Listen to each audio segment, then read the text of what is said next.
যে ধ্বনিতে শয়তান অস্বস্তি বোধ করে। অত্যন্ত বরকতপূর্ণ ও শক্তিশালী একটি শব্দ হল আল্লাহু আকবার। আল্লাহু আকবার ধ্বনিতে মুমিনের ঈমানী শক্তি বৃদ্ধি পায়। মহান আল্লাহর বিশেষ রহমত লাভেরও একটি মাধ্যমে হল তাঁর বরত্ব ও মহিমা ঘোষণা করা।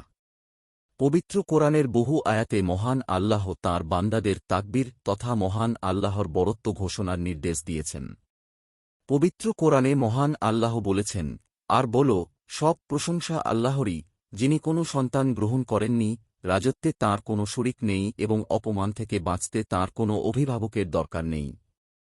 সুতরাং তুমি পূর্ণরূপে তাঁর বরত্ব ঘোষণা করো। সূরা বনী ইসরাইল আয়াত ১১১। আল্লাহু আকবার ধ্বনির আরেকটি উপকারিতা হল, এটি শয়তানকে দুর্বল ও অসহায় করে দেয়। প্রতিদিন মুয়াজ্জিন যখন আল্লাহু আকবার বলে আজান দিতে শুরু করে, তখন তা শয়তানের অন্তরেও জ্বালা ধরিয়ে দেয়।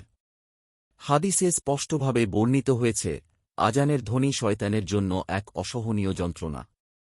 আবু হুরায়রা রাদিয়াল্লাহু আনহু থেকে বর্ণিত, তিনি বলেন, আল্লাহর রাসূল সাল্লাল্লাহু আলাইহি ওয়াসাল্লাম বলেছেন, যখন নামাজের জন্য আজান দেওয়া হয়, তখন শয়তান হাওয়া ছেড়ে পলায়ন করে, যাতে সে আজানের শব্দ না শোনে। যখন আজান শেষ হয়ে যায়, তখন সে আবার ফিরে আসে। আবার যখন নামাজের জন্য ইকামত বলা হয়, তখন আবার দূরে সরে যায়। ইকামত শেষ হলে সে আবার ফিরে এসে লোকের মনে কুমন্ত্রণা দেয় এবং বলে, এটা স্মরণ করো, ওটা স্মরণ করো, বিস্তৃত বিষয়গুলো সে মনে করিয়ে দেয়।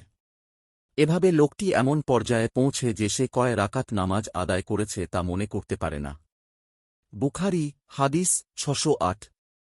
এই হাদিস দ্বারা বোঝা যায়, যখন মুয়াজ্জিন আল্লাহু আকবার ধ্বনি আজান শুরু করে মানুষকে ইবাদতের আহ্বান করে, তখন শয়তানের অবস্থা অত্যন্ত লাঞ্ছনাকর হয়।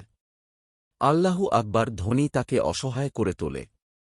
ফলে সে শুধু পালিয়েই যায় না, বরং এমন এক অবস্থায় পালায়, যা তার চরম লাঞ্ছনা ও অসহায়ত্ব প্রকাশ করে। আল্লাহর মহিমা ঘোষণার ধ্বনি তার জন্য এতটাই অসহনীয় যে সে তা শোনা থেকেও নিজেকে বাঁচাতে চায়। একইভাবে ইকামতের সময়ও যেহেতু আল্লাহর বরত্ব ঘোষণা করা হয়, তখন শয়তান দুর্বল হয়ে পড়ে।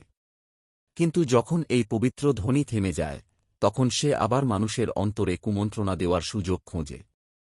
তার কাজই হল মানুষের বিরুদ্ধে ষড়যন্ত্রে লিপ্ত থাকা, তাদের আল্লাহর পথ থেকে বিচ্যুত করতে চেষ্টা করা, জাহান্নামের পথে পরিচালিত করা। এগুলো করতে সে বিভিন্ন কৌশল অবলম্বন করে, যা আল্লাহ নামের ধ্বনিতে দুর্বল হয়ে পড়ে। এটি যেন ঈমানের এমন এক শক্তি, যার সামনে শয়তানের সব ষড়যন্ত্র ভেঙে পড়ে। আজান শুধু শয়তানকে দূরে সরায় না, বরং পরিবেশকে পবিত্র করে, মানুষের অন্তরকে আলোকিত করে এবং গাফেল হৃদয়কে জাগিয়ে তোলে। তাই যে সমাজে নিয়মিত আজানের ধ্বনি উচ্চারিত হয়, সেখানে শয়তানের প্রভাব তুলনামূলকভাবে কম থাকে। আল্লাহু আকবার দুই শব্দের একটি বাক্য হলেও এটি মুমিনের জীবনে এক বিশাল শক্তির উৎস। তাকবীর মানুষকে মনে করিয়ে দেয় সবচেয়ে বড়, সবচেয়ে শক্তিশালী, সবচেয়ে মহিমান্বিত একমাত্র আল্লাহ। ফলে মানুষের অন্তরে জন্ম নেয় তাকওয়া, সাহস, প্রশান্তি ও আল্লাহর ওপর নির্ভরতা। দূর হয়ে যায় ভয়, হতাশা। দুর্বল হয়ে পড়ে শয়তানের কুমন্ত্রণা, আর হৃদয় আল্লাহমুখী হয়। নিয়মিত ইসলামিক এবং স্বাস্থ্য বিষয়ক ভিডিও পেতে লাইক, কমেন্ট, ফলো এবং চ্যানেলটি সাবস্ক্রাইব করে পাশে থাকবেন। মহান আল্লাহ আপনাকে উত্তম যা দান করুক। আমিন।